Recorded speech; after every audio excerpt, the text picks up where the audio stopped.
Hello, good morning friends, welcome to my YouTube channel.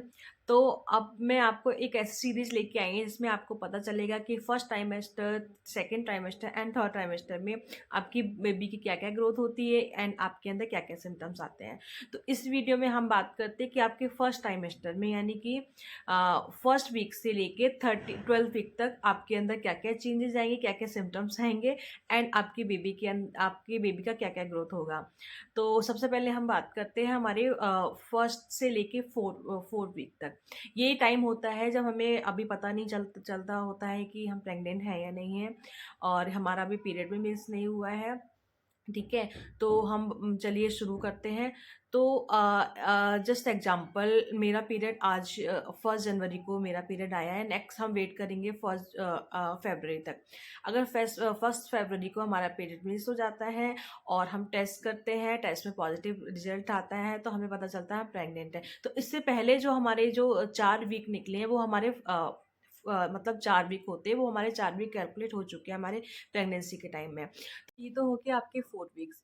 अब 4 weeks में होता क्या है, हमारी फर्टिलाइजेशन होता है वो हम हमेशा मानते हैं कि वो सेकेंड वीक से स्टार्ट हो जाता है।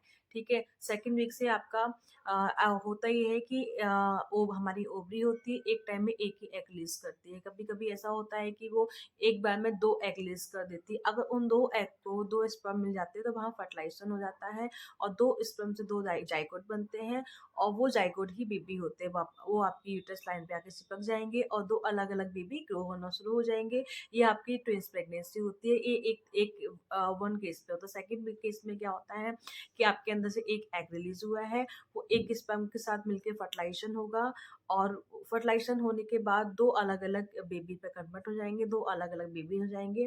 तो ऐसे बेबीज़ में क्या होता है, ये आइडेंटिकल ट्विन्स होते हैं, देखने में एकदम एक से लगते हैं और ये कभी-कभी प्लेसेंटा भी शेयर करते हैं, कभी-कभी एमनियोटिक फ्लूइड भी शेयर करते हैं। ठीक है? तो ये तो सेकंड केस हो गया। ये सारी प्रोसेस होता होगा आपके 4th वीक तक। ठीक है? अब 4th वीक के बाद जब आप खुद को टेस्ट करोगे 5th वीक में, फिर आपको जब टेस्ट करना है तो आप 5th वीक में ही टेस्ट कीजिए। ठीक है?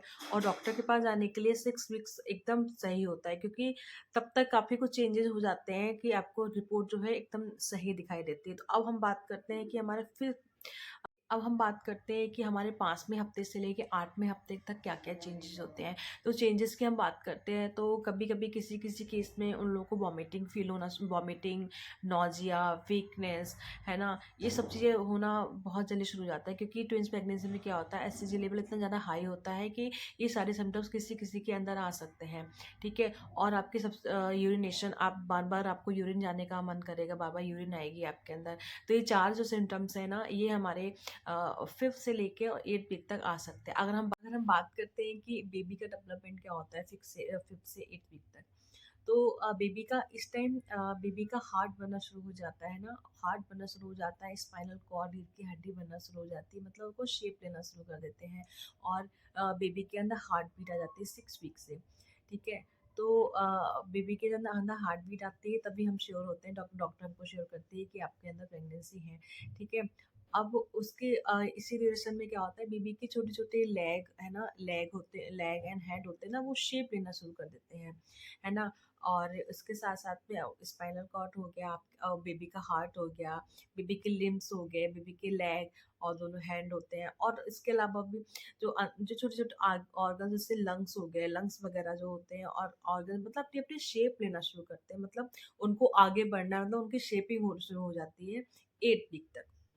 अब हम बात करते हैं कि 9वें हफ्ते से लेके 13वें हफ्ते तक, है ना? 13वां हफ्ता शुरू होने तक क्या-क्या चेंजेज़ आते हैं। तो हम मदर की बात करते हैं, तो ऐसे टाइम में क्या होता है कि हमारी जो ब्रेस्ट होते हैं बेबी को फीड कराने के लिए रेडी होते हैं।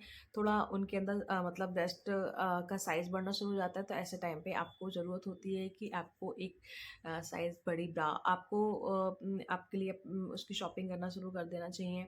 ठीक है? ब्रेस्ट में टेंडरनेस जो मैंने पहले ही बताया था वो मतलब होती है, या फिर आपके निप्पल निप्पल एरिया में थोड़ा-सा पेन होना शुरू होगा। इसके साथ-साथ हार्मोन लेवल बढ़ने के कारण आपको व्हाइट डिस्चार्ज की प्रॉब्लम भी हो सकती है। अगर ये डिस्चार्ज अगर एकदम क्लीन है, इसमें कोई स्मेल नहीं आ रही, तब तो एकदम नॉर्मल है। अगर ये थोड़ा स्मेल आ रही है या फिर इचिंग हो रही है या फिर आपके वेजाइनल पार्ट में थोड़ा पेन हो रहा है, तो ये फिर प्रॉब्लम वाली बात हो सकती है। आप अपने गायनी से ज़रूर इसके बारे में डिस्कस। हम बात करते हैं कि ये हमारे सेकेंड थर्ड मंथ में क्या-क्या होता है बेबी का डेवलपमेंट। तो बेबी की बात करते हैं तो बेबी का छोटा सा फेस बनना शुरू हो जाता है, उसकी नोज, आईज, उसकी लिप्स सब अपना अपना शेप लेना शुरू कर देते हैं, है ना। उसके टीथ, उसी टाइम में बेबी की जो टीथ बर्ड जो होती है ना, जो रूट होती है, वो अपना शेप लेना शुरू कर देती हैं। और इसके साथ साथ में जो बेबी होता है ना, उसका वो यूरिन करना भी शुरू कर देता है, जो उसके एमनियोटिक फ्लूइड में आने लगता है। तो ये सारा कुछ जो होता है हमारे थर्ड मंथ की प्रेगनेंसी तक होता है। तो गाइस इस वीडियो में इतना ही।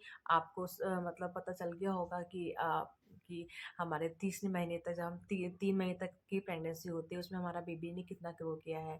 तो नेक्स्ट वीडियो में मैं आपको सेकेंड ट्राइमेस्टर की बेबी ग्रोथ एंड जो सिम्टम्स मदर के अंदर आते हैं वो सब डिस्कस करूँगी। तो तब तक के लिए गाइस अपना ध्यान रखिए। Tata bye bye, take care and thanks for watching.